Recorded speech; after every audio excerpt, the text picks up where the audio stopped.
Hi there, everyone. Welcome to the Guild of Music Supervisors Diversity, Equity and Inclusion panel. And Moderator Jazz is the Artisans editor at Variety, where she covers and spotlights the crafts and below the line talent. She is also involved in awards coverage. I'm going to pass this over to Jazz to take it from here. Thank you, Gary. Thank you to Mondo, and thank you to the Guild of Music Supervisors. I am so excited to be here today with such an incredible group of female trailblazers and inspiring women. So without further ado, I'm going to kick this off and introduce them.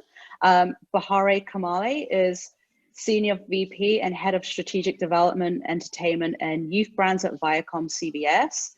Marley Hunter is an entertainment industry executive and Grammy-nominated producer. Pamala Buzick is COO of Free the Work. Rachel Hislop is editor-in-chief of OkayPlayer.com. Rebecca Grierson is managing director of 64 Music, composer and advocate at Free the Work.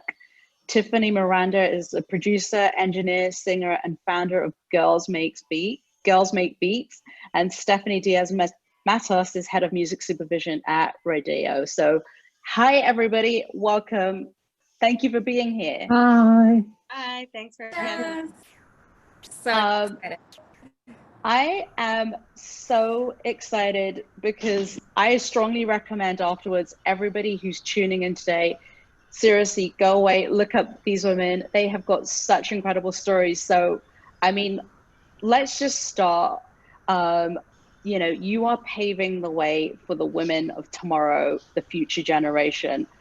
Let's go back hearing how you actually got your start in the industry. And Bahereh, I'm going to start with you. Okay, great. Thank you. It's a pleasure to be here, and I'm very excited to be participating. So I started many years ago in the industry, about 25 years ago, out of college. I essentially started as an assistant at a media company, Discovery Communications, and back then it was much smaller than what it is today. And I didn't know whether I wanted to go into law or business, but I just wanted to sort of get a feel for the industry.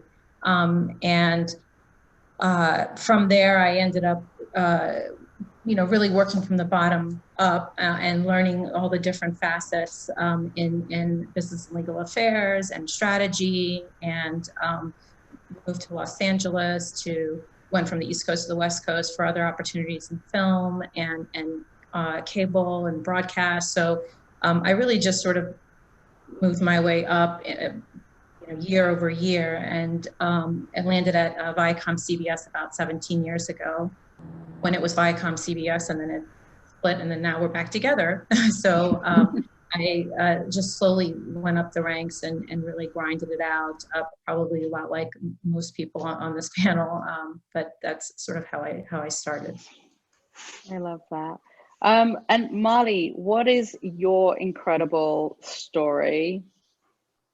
I actually went to school on a full scholarship for pre-med, and with a minor in music theater, and that didn't work out.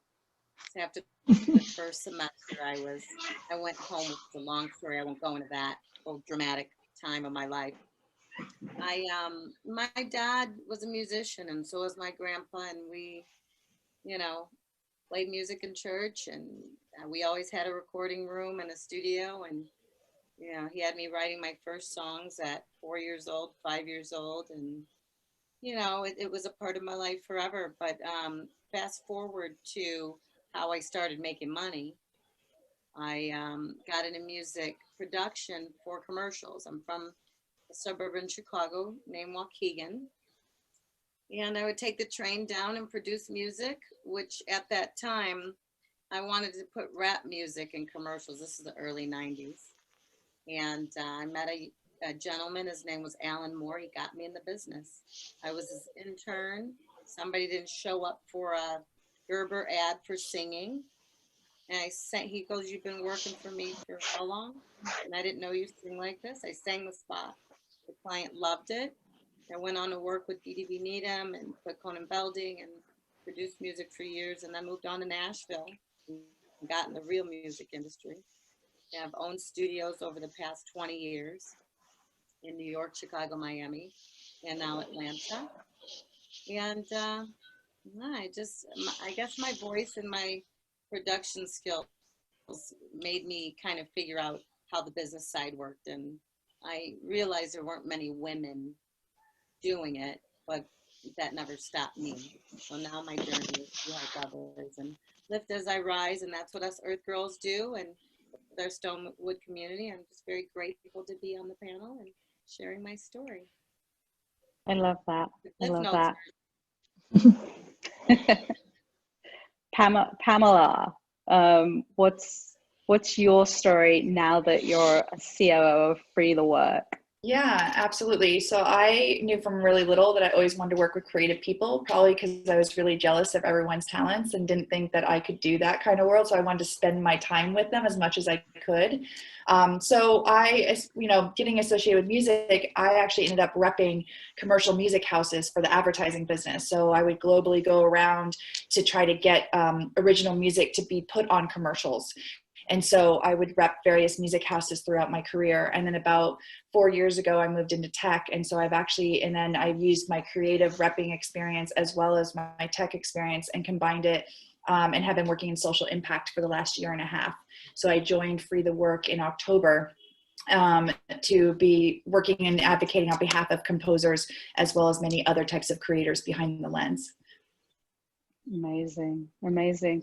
And Rebecca. Hi, Jazz. Thanks for having me. So I'm another Brit on the call.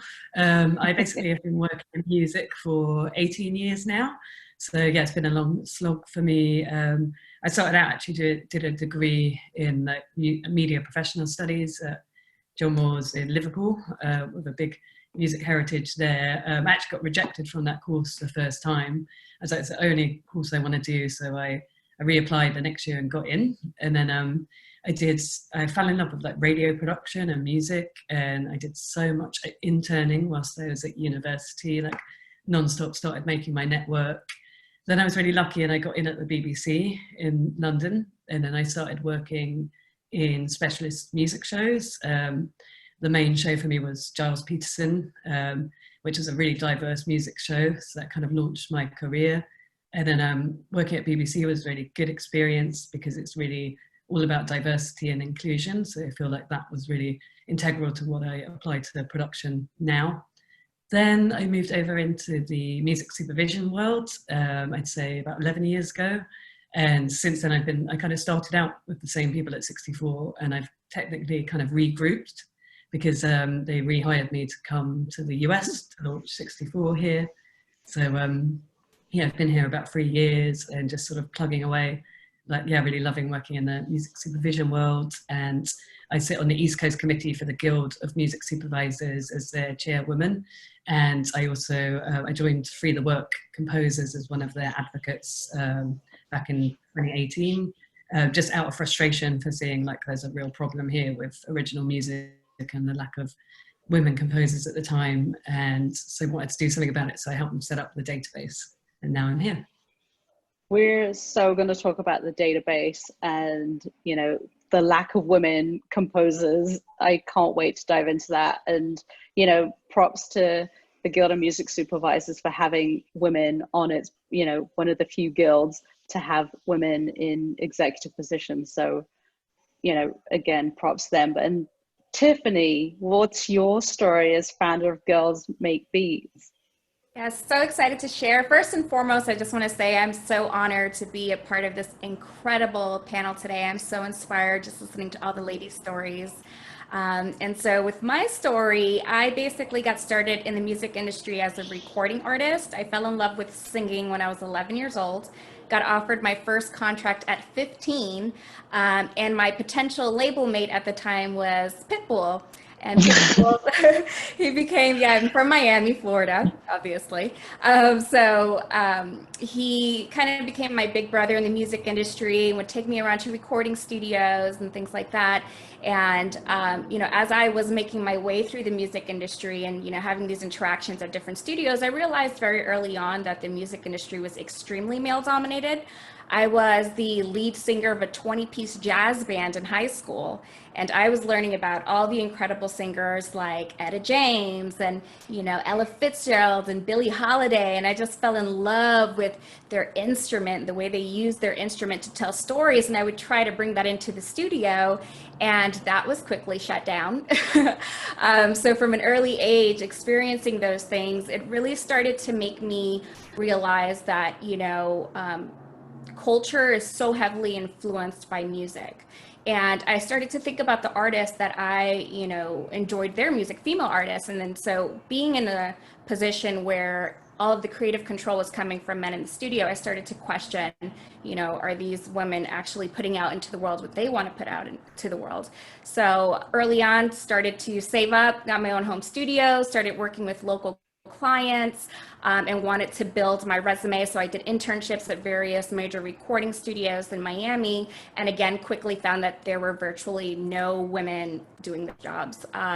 You know, got pushed to do a lot of desk work. Opportunities were really not given to me in the same manner that they were given to the male counterparts in the studio, but I stuck my nose to the grind, eventually became a certified audio engineer, got offered an in-house engineer position at a Miami studio, and started working with artists, funny enough, from Pitbull's label. So I started engineering for Pitbull, we reconnected, and then from that just kind of grew into opportunities to having opportunities to engineer for people like DJ Khaled and Rick Ross and a lot of the Miami scene, and be taken seriously as an engineer and as a producer. But again, it was a very challenging road, and I wanted to create a path for girls to be exposed to these really awesome creative control positions at an early age. So I started Girls Make Beats nearly 8 years ago in Miami. We now have a chapter in LA as well, and our girls are really transcending from our humble beginnings of one computer and 25 girls to now we have, you know, full-on workstations with Pro Tools and top-of-the-line equipment, and the girls just did a remix for Janet Jackson. They've been able to interact with industry artists like Janelle Monáe, and they also did a sit-in session with Angela Bassett and Ford. So, I mean, the opportunities have just really been blossoming over the years, and it's my pride and joy. That's amazing. I'm going to come back to some points that you raised, but I do want Stephanie to introduce herself. Thank you. Thank you for having me. I'm like everybody, super excited to be here, and equally inspired by everybody's story and excited to dive deeper. My Cliff Notes version, I transferred into film school. I thought I wanted to produce documentaries. And while I was in film school in New York, I always loved music. I never thought about a career in music or a path to music, but music was a huge part of my life. And quite frankly, I spent a lot of time going to clubs and raves and connecting with people that way. My career really kicked off. It started with a cold call. I watched a show on MTV. It was called AMP. It aired at 3 o'clock in the morning. I watched the credits, saw the executive producer, called the switchboard, asked to be transferred to Todd Mueller. He answered. I got an internship. That internship turned into a job. And very lucky for me, I will say that that show really was a intersection of all of my passions: music, film, electronic music. And while I was there, I interacted with a lot of record labels. And it's still like now, you know, decades later, I'm like, oh, that still was one of the best jobs I ever had. But from there, I got a call one day from someone who had seen me out the night before, and they were like, are you the person I saw out? And I said, yes. And he invited me to come interview at a label called London Records. And I interviewed there for an A&R assistant / marketing shared position, but Randy Poster, who at the time was an established music supervisor, happened to be best friends with the label president, and he had an office there.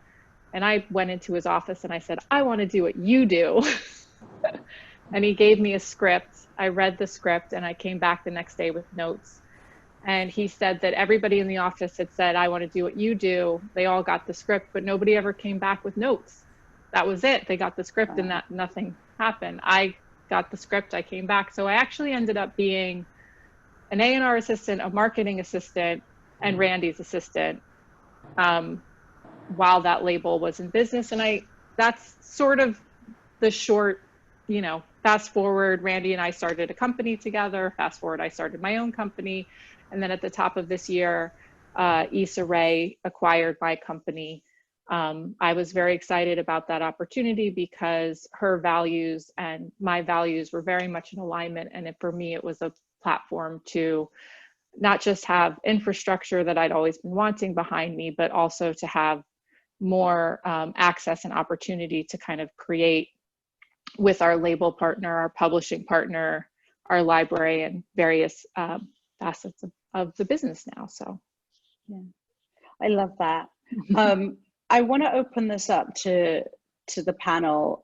Tiffany, you know, you talked about having doors closed, you know, having doors being closed on you and you opened them, you know, you started your own business. Does anybody else want to share stories about, like, I guess, rejection and having doors closed and you being like, nope, this is actually what I'm going to do, or I'm going to pivot my career this way? I can jump in here on this. I'm going to get a little bit into my background because it's literally that. So I studied journalism in undergrad, and I'm from New York City, which is like, has been like the serendipitous gift of all of this, because I didn't realize how much opportunity was just at my doorstep if I would just look. I went to college, I studied magazine journalism, and this was during, like, right before the recession, the first recession came along. So I was like in school watching the entire industry crumble that I was studying. So the approach there, I got a little internship at Nylon magazine when it was truly the hot spot for the cool girls in the city, and couldn't afford the bus fare there. Had like a little part-time job just to get the bus fare to get to the internship. And every time I would come back, I would see the little digital office growing, just like more people sitting in the digital office and on the print side. So every time I go back to school, I'd be like, all right, we need to learn whatever they're doing in that digital office, whether that's web design or social media wasn't even a thing yet. I just knew that digital had to be where it was. And much like Stephanie, I got my first internship after post-graduation by cold calling. Did a bunch of research, found a bunch of fantastic Black women that were doing great work, cold called, turned into an interview for an internship position for Russell Simmons that grew into a job. And by the time I left there, I was the style editor for the publication that is now owned by Interactive One. And then got a random call one day that Beyonce was looking for somebody to run digital for her digital content management. And again, this is Beyonce in the self-titled era. And I was like, I don't even know what that means, but like, how am I going to say no to that? And those 3.5 years there was really putting that, like, I was just always so thankful. They put us in a Sorry. Teacher was in the corner. Oh, look at you guys hugging. I think Alyssa, somebody's unmuted. Those 3.5 years there, digital was changing, and how artists were engaging with digital was changing quite rapidly. And I was always so thankful. I'm like, journalism is storytelling, and storytelling can happen in so many different ways. And you know, we were able to I was able to use my skills and pick up a lot of you know, once you see the inside of how the machine works, you're like, whoa, I can take this so many places and do so many amazing things. So that was it. After that, I said, let's find a legacy brand that is for the people and of the people, and let's go and build that up and make some really beautiful stuff, which is how I landed at OkayPlayer. And I'm sure you guys will learn more about it later in the panel, but like that all came from literally a recession, being like, no more magazines, good luck. Does anybody else want to add to Rachel and Tiffany? I can certainly jump in. At every sort of a part of my career, I was always up against the notion that for what I do, most people have to be attorneys to do it. And so it was always, I really did come across closed doors constantly just because I didn't have the right academics. And I have a bachelor's degree and I didn't go to an Ivy League school, although I loved the school. I went to University of Maryland. But I come from I'm an immigrant, not even a first generation. I wasn't born here. So the entire sort of system of how the machine works was very unfamiliar to me. And I really did grind it out. And so when one door would close, I kept telling myself, okay, well, I can't go to law school because I can't afford it. And so how else can I do it? So it's the notion of just because a door closes doesn't mean you can't force other doors to open. And so, even my experience at Viacom CBS, when I first applied for the job, 15 years ago, it's a very different job, but the job I applied for, they didn't hire me. And so I ended up going to another organization and after 6 months reapplied. And this time it was for a much more senior position. And I thought, well, I don't have anything to lose. And why not? And so I ended up getting that position, although the position was brought down to a more junior position because I didn't have the academics, but I believed in myself and I thought, just give me 3 months and I'll show you what I can do. And so that was, 17 years ago. So the idea that, even if you don't have the academic background, or you may not have, all of the check all the boxes, that the being able to be resilient and just push through it. I mean, I think most people here will have experienced that throughout their life. Nothing was handed to, I'm sure, most of us here. But you can really take even the negative things that happen and try to maximize it into a positive for you. And I always say it's ironic that the first time around I wasn't accepted at Viacom CBS, but the second time I was around, and now it's 17 years later, and it's been a great relationship, throughout those years. So interesting listening, if I can add to, just to Rachel and to your story, Bahereh, because for me, I, like Tiffany, started off as a musician and a singer. So for years, from the time I was 16, I had A&Rs and labels coming after me. And I always was this kid that was an entrepreneur. I made money selling lemonade, selling cookies, selling pictures, whatever it was, I was doing it. And, for years and years and years, it was my voice that took me, and my wanting to be an artist and a producer that took me to where I am. Because like Bahereh, you said, like when these doors close, if I couldn't kick it down, which I have a strong foot, if I couldn't kick it down, I figured that it wasn't for me and that I should go somewhere else.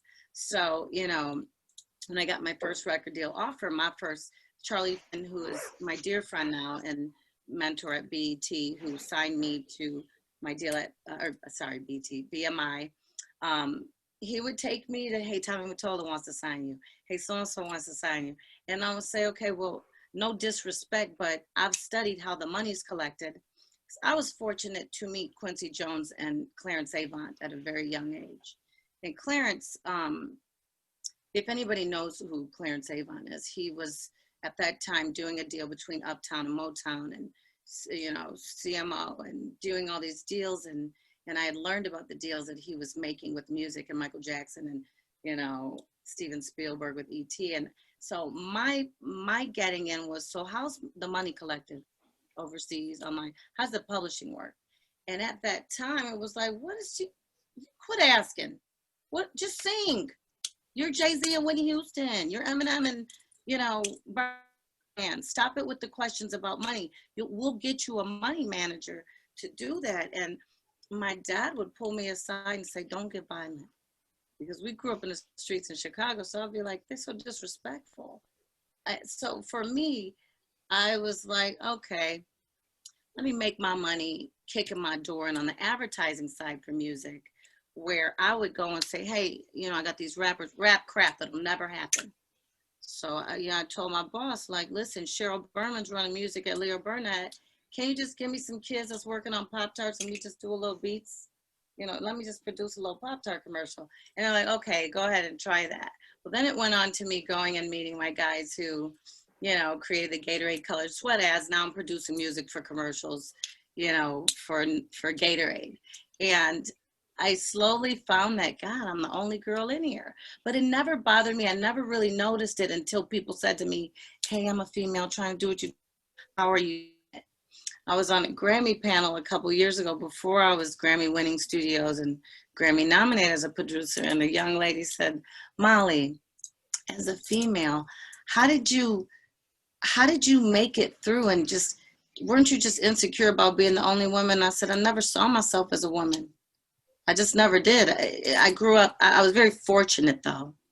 So that's kind of where EarthGirl and StoneWood, my label, where the helping of the women producers came into play, because people started saying to me, oh, okay, I see you. You executive produced J. Cole's Friday Night Lights 10 years ago. You're still helping them. You help Drake, you help Future, you help all these people. And I say, yeah, that's when nobody cared about rap music.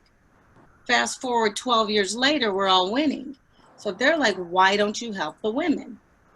And my answer to myself was, damn, why?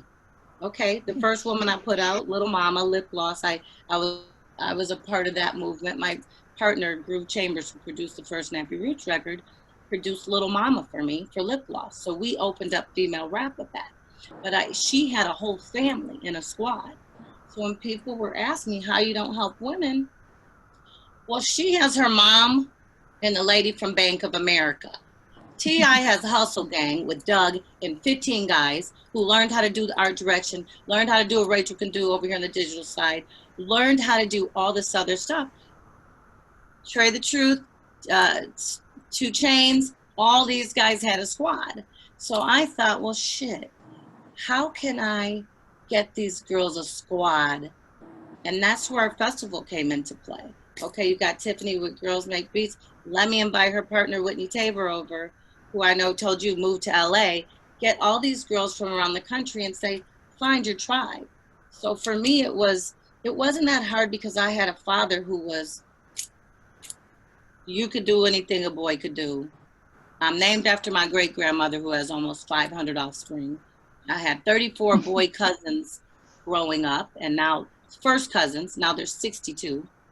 So I was one of the boys. But for the women who weren't one of the boys, and the tears that I heard and the things that they had to go through, that I know everybody on this panel's probably gone through, the discounting and disrespect and the other things, that all the Me Too stuff, I never dealt with that because I have such a strong personality.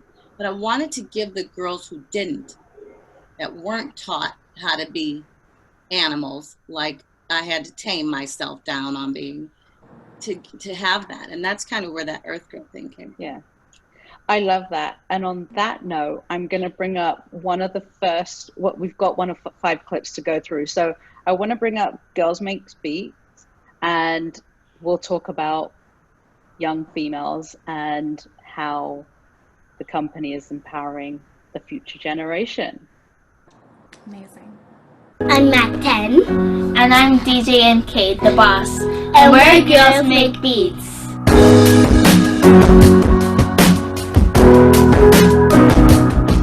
Hi, I'm Tiffany Miranda, and I'm the very proud founder of Girls Make Beats.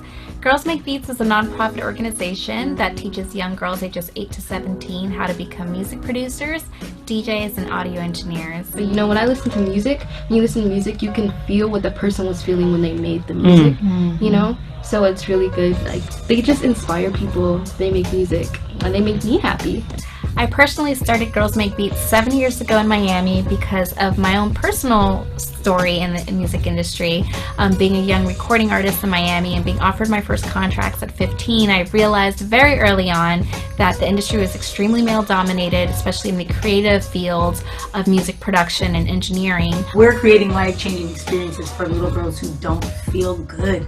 When I saw the faces of these girls who feel like they're in a world that doesn't care about them, when they saw that somebody who looked like them is now running it with her own office and making decisions. And it was just like a moment that I still get chills when I talk about it. I don't know, I just really had a cool experience, and it just, every time I do something like this, it makes me come out of my shell more, and it's really cool to, like, I don't know, get to know people and then make beats, and everything about it is just amazing. I know you took out all my shyness.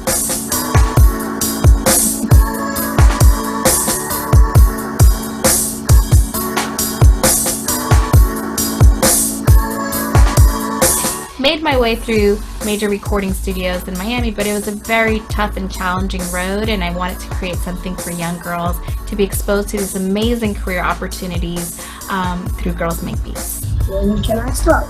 Yeah, I love that. It's really, really cool to be able to have this legacy of little amazing people that I know are going to make others feel good. Ultimately, it goes beyond, you know, teaching a musical skill or technical skill. It's really empowering these girls to have a larger voice and impact in culture.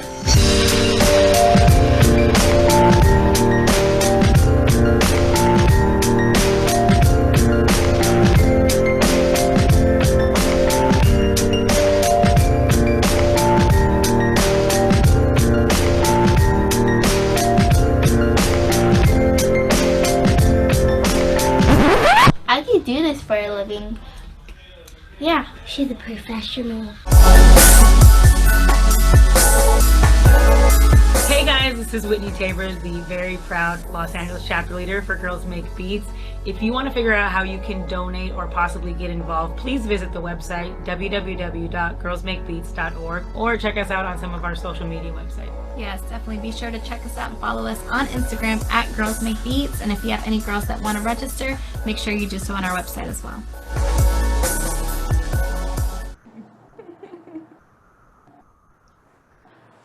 Wow, that's so inspiring. Tiffany, I mean, do you talk a little bit, and then I'm going to open this up to the panel about, you know, the importance of empowering young women and getting into the industry, because I think, as you said, you know, it's still, you know, women are making, you know, a mark in the industry, but there's still a way to go. So, I mean, talk about how you're opening that for women who want to get into audio engineering, producing, DJing, which is so typically associated with men. Right.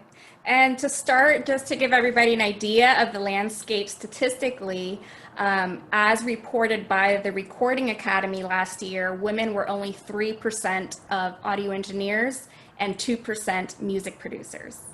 So that's exactly why Girls Make Beats is here, is to help change that narrative, because as I said in the video, this really transcends, the importance of this transcends beyond, you know, just teaching a skill.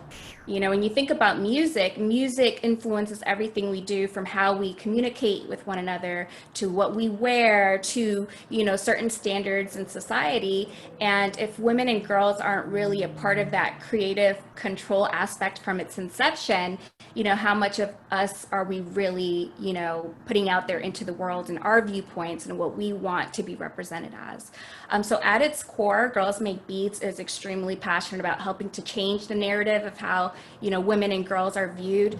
Unlike Molly, I, you know, was the girl that when they came into the studio, and I was the only girl in the room, and I wasn't one of the boys. And I literally would be in the studio behind a SSL board with a Pro Tools session up, and artists would walk in and say, "So where's the engineer?" And I'm like, "You're kind of looking at her. I mean, that's not just keeping the seat warm here for you."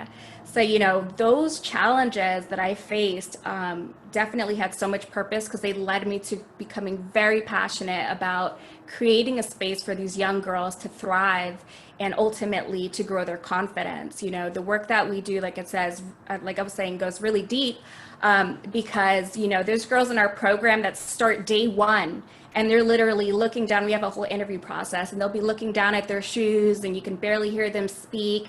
And literally within 5 days, like during our summer intensive, by day 5, we do a graduation ceremony. They're DJing for their friends and family. They're telling everybody to put their hands up in the air. They're showing everybody the new beat they created throughout the week. And I've had parents literally come up to me and say, like, "Who is that child?" and they also pick like a DJ alias, so they get to become like this whole other confident person.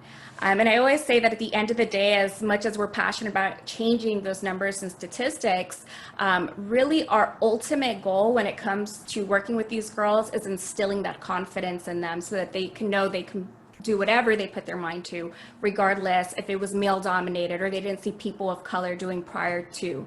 And the perfect example I can give you of that is Mac 10, who you saw in the video.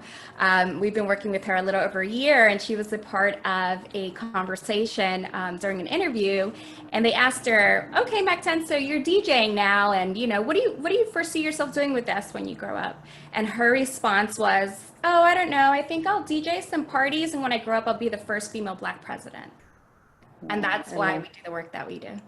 I love that. I mean, if we're talking about statistics, and this is going to, you know, I want Pamala or Rebecca to talk about this, but, you know, women in composing, I think the statistic is what, 1%?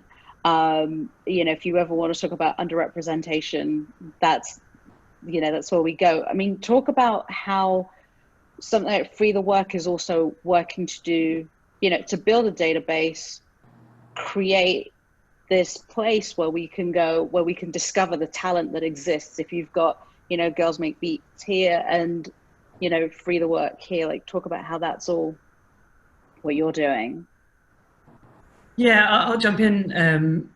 At our end of the industry, where we're making music, a lot of music for commercials and films, like there is like a really, really big problem. A lot of women and people of color are not visible as talent. They are out there, but they're not very visible. So we're trying to change that. We're trying to challenge the whole system. There's a lot of work to be done, and a lot of it needs to come from like a leadership level. So we need people, because there's a lot of interest and a lot of hype and a lot of talk about it at the moment, but there's like not enough doing. So we need people to commit to change, and that really needs to come from the top tier and trickle down, and people need to be accountable for change and kind of start doing more audits of their original music content and sort of see where they land at the moment, and sort of have some goals for like 5 years time. Could 50% of that be underrepresented composers? So, you know, we're trying really to be really active and give people a voice and try and give people like the database at the moment has 193 composers on there who are, you know, non-white male, some amazing talent. They're all experienced. They've all demoed before. So we're really trying to get people to try and search through themselves, the database, and actually, like I'd say, like over half of them are unsigned. So there's all these music houses out there who could sign and mentor these people, and we're trying to encourage people to do that.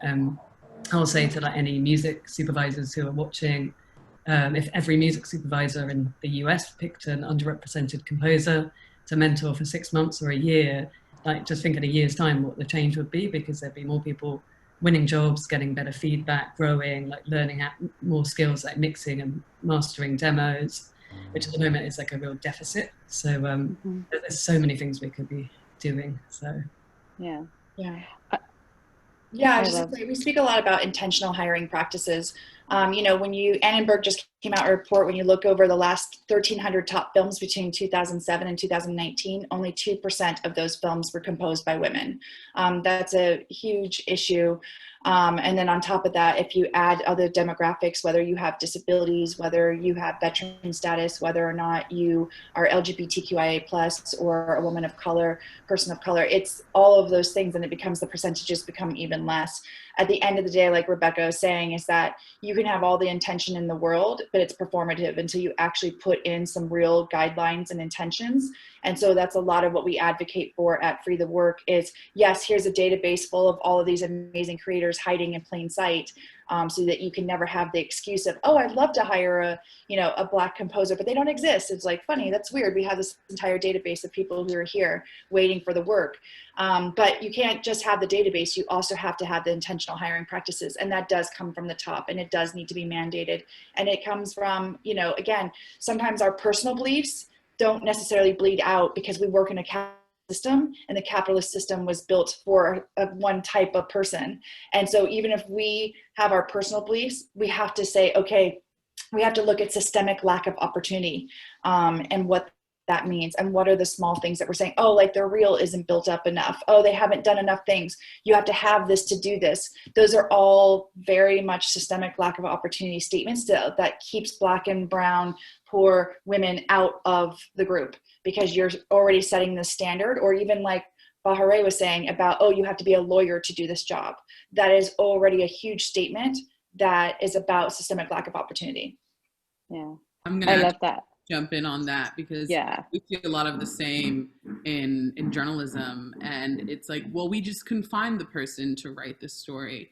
And that work of building the pipeline is so important, because if I hear one more person say like, I thought that this person who has no lived experience with this topic was the best person to cover it, it's lazy.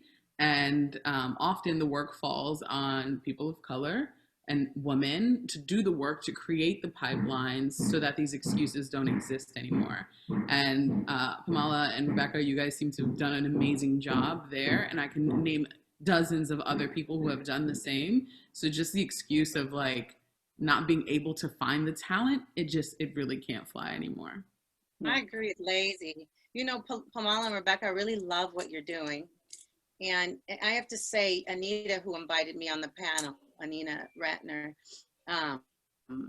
she is amazing, and she's for women. She's for everyone, but she chose a catalog to partner in a catalog with. I have my own catalogs for StoneWood and EarthGirl, but I also partner with a friend, and we have a catalog called our Jen and Molly catalog, because we just saw, you know what, there are not a lot of women who have catalogs that are being pulled. So, you know, kudos to you guys and to Anita, who is constantly looking for the women, not just women, but women also of color. Because for me, like, I tie into every one of those groups, whether it's, you know, LGBT, Jewish, African-American. And I find that it is hard for most women who do not know who to go to and knock on what door, because the doors are always closed. And when they say, I couldn't find anyone, yep, Rachel, lazy. Love that. And I think a lot of that has to do with, you know, society and kind of the way things are marketed to girls from an early age. And that's why we're so passionate about that change from an early generation, and really showing girls, you know, that these are possible career avenues and things that they can be very successful in. And, you know, unfortunately, you know, when they look at the toys around them, it's typically, you know, oh, have a dollhouse, or be a mom, or be a teacher, or, you know, these are things that girls do. And what we have found to be very effective, something as small as changing the knobs on our DJ controller to pink and purple at our very first opening. We had a little 4-year-old girl run over, and she was playing with like this $800 DJ controller like it was a toy. And she said, oh my God, mommy, it's pink. And her mom was like, oh my God, I'm so sorry. You know, I know the kids want to get to, I'm like, no, she's fine. But just something that small, and introducing the concept to girls at an early age that these are all viable careers that they can be successful at, is so important. Yeah. I want to show, on that note, a clip from OkayPlayer. Paul, can you bring that up, please?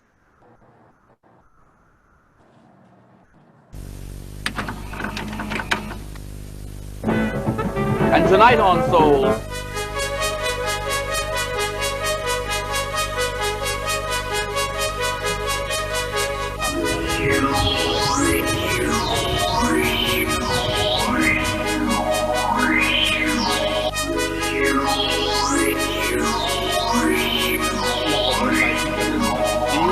I can only include what they do from the state of their institution.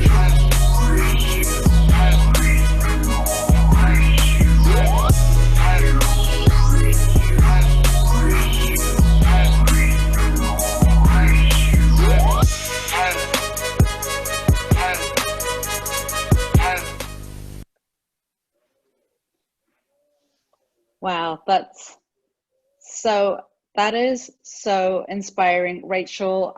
You know, talking about reaching the younger generation out there, you know, talk a little bit about ways that you've done it to help the narrative. So first, I'm going to shout out our creative director who created that video. She is in the audience here, so hi to Neil. And that was actually an exercise for our relaunch. OkayPlayer, for those of you who don't know, was started by Questlove of The Roots and Angela Nissel 21 years ago. Now we're legal to drink. In Philadelphia in their garage, and it started out as some message boards, and we've kind of gone through every iteration of what a site can be in this time. And that video, while not as straightforward as the one that we saw prior, is it's a visual exploration of kind of like how we contextualize what we consume and the content, and how all of those things, we start with like a soul video, and you see J. Cole, and you see a Chloe and Halle and Erykah Badu. The layers of all of that is how we approach coverage and the artists that we cover, and kind of like that idea of, you know, I'm not using the actual roots, but like the roots of a tree to the branches of a tree. Like this all started somewhere, and the culture that we cover, and I'm sorry if you guys hear banging in the background, the culture that we cover, it all ties together.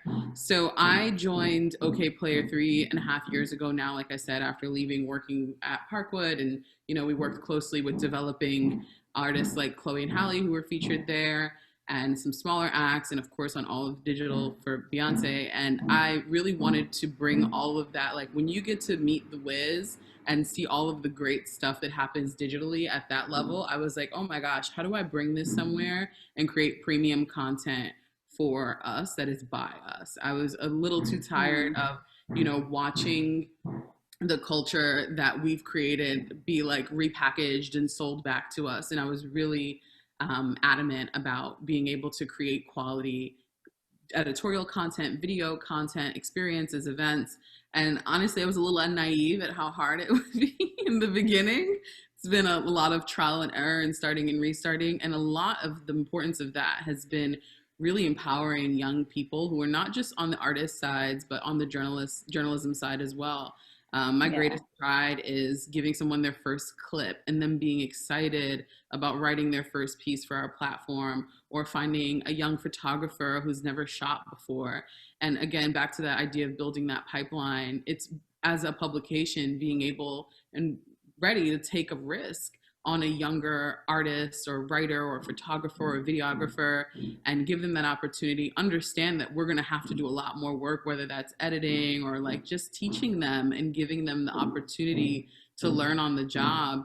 That's invaluable. So we do a lot of work to build out our freelance database to make sure that we're always getting new young voices in, and that we are always trying to listen to them and hear what's important to them. We can't see it all. Like, like we're not at the clubs, we're not at the, well, rest in peace clubs, we're not at the you know, sometimes you really have to sit with a 22-year-old and like, what are you listening to? What are you doing? What's important to you? Where do you even see your future? So we try to really bring a lot of that into the work that we do at OkayPlayer.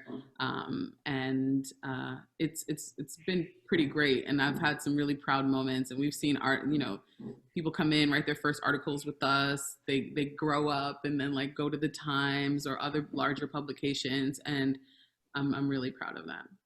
I love that. Bahereh, I want you, you know, we talked about hiring practices, and I want you to talk about, you know, the Women's Directors Program that is going on at Viacom, because as we said, you know, it does, you know, where does it begin? And so to see, you know, see Viacom CBS implement something like this that you're heading up, like talk about that program a little bit. Sure. So it's a first-time directors program. We recently announced it maybe a week or two ago in the press. We did it with sort of this backdrop of a lot of working with A-list celebrities that are known in front of the camera, but they definitely see a deficit behind the camera. We can't tell the story of the Black experience with a white director or white, you know, all white writer's room, right? So we really noticed there's such a deficit, and what are we doing to be part of the solution and not part of the problem?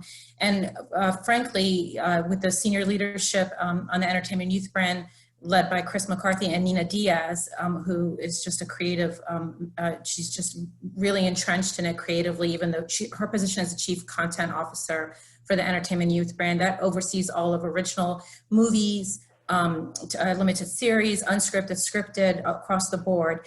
You know, we were looking at like, where are all the women? Where are all the people of color? And so we were like, we can't wait for somebody else to create this. And I know the DGA has stuff and there's other groups, media companies that have it, but we really want to create something that moves the needle. And so we're launching this over the next few weeks. The devil's in the details. So there'll be a designated website. But the two things that I definitely want to mention, especially to the people here, is that it's almost a two-prong approach. We're going to have a shadowing program where you do not have to have any directing experience. You know, these are for people that are in undergraduate, in graduate school. Maybe they've never been to school, but they're just interested in directing. And there's no way they can break the barrier of entry.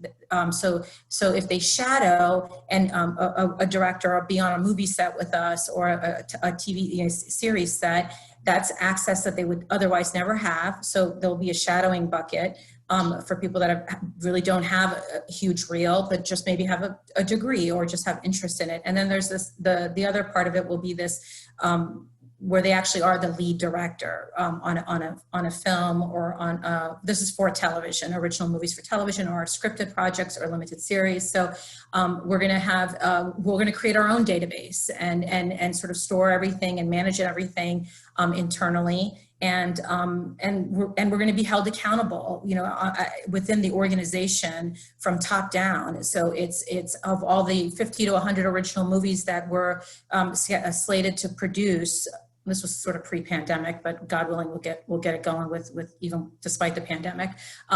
You know, we have to have at least 50 first-time directors on them. So when you have real metrics, and so my bonus is contingent on. I mean, you don't have to worry about me because I'm obviously a big supporter of this, but let's say there's other people that may not have been so supportive of it within the organization or feel like there's not a need for it. When they're being held accountable, you know, and their teams are being held accountable, they will lean in more and hire people that have diverse background. It doesn't just have to be women, but really, you know, people of color and, you know, Black, Indigenous people of color, and they could be men. So, but that's where we're really gearing towards, and we're very excited. We're going to put a lot of money behind it and make meaningful change. So that's what Viacom CBS's Entertainment Youth Group is doing. Yeah. That's amazing. Oh my gosh, I've been told I have to wrap it, and I really wish, you know, we could talk some more about this, but I do want to thank my incredible group of trailblazers here, women who are paving the way for the future generation and the girls of tomorrow. What you are doing is incredible. I would suggest everybody do your research, look up what they're doing. You know, if you want to be mentored, you know, seek them out. They're inspiring. And thank you so much. I think, Paul, if we can play the other clips back to back for people who, you know, to see them free the work and radio, that would be great. And thank you everybody for joining. And I'm so sorry, time is up. Thank you everybody. Thank you. That's fine. I'll just run them out. Great. Run them out, run them out. By the time I got to Atlanta in 2005, I had already cut my teeth in the music industry. I started my career in Chicago, producing and singing jingles for some of the biggest ad agencies in the world. I guess I really never looked at the industry as a male-dominated industry because my father raised me to run with the boys. I had lots of adversity along the way, but I feel like everyone does in this game. The spirit of force reflects female empowerment more now than ever, because I believe, especially with my EarthGirl movement, that women are realizing, like men, that there's strength in numbers, and coming together as a force to be stronger together is where we all win. My legacy is love, and my motto is, me lighting another woman's candle takes no flame away from my own.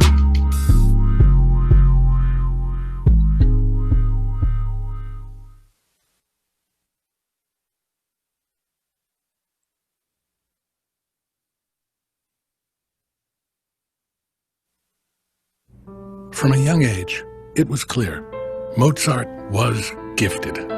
studying the classics by 8, dazzling audiences all around Europe by 11. Brilliant. A prodigy. A girl. Yeah, Mozart had a sister. The crazy part? She was just as talented, if not more. So how come we don't know Maria Mozart? Who else have we missed out on? Why do we still ignore talent 200 years later?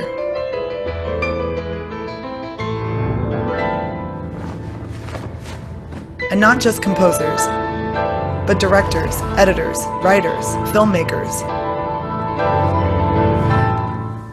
It's time to open our eyes.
Thank you, everybody. Enjoy the rest of Mondo.